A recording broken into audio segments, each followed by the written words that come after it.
And that's the thing that came clear once they produced their solo albums. Yes. Once you heard one of the Beatles without the other, yeah, they were, I think they lost the magic.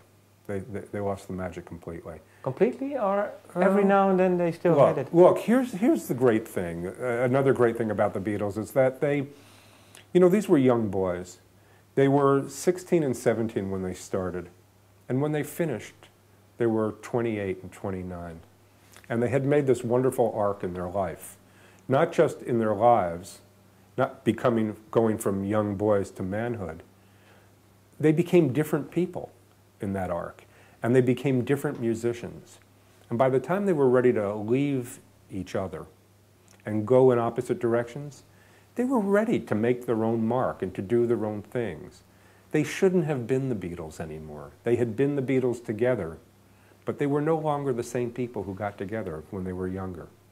And so when people say to me that it's very sad that the Beatles broke up after 10 years, I say, no, it's not.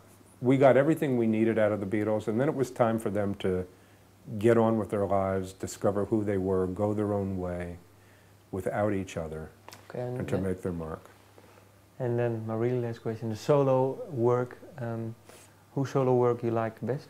I like Paul's solo work the best. I think there's a lot of bad solo work that he's done, but I think that Band on the Run is a masterpiece.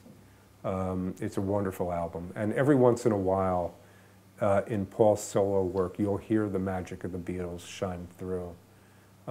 It's there. It's just that too much of his ego is in that music. And he doesn't have John Lennon pulling him back. He doesn't have George and Ringo there to feed the different sides of the music that need to be fed. And so you only hear Paul coming through like a truck when he needed somebody to put the brakes on. But I still find his music the most interesting. Okay. Thank you. My pleasure.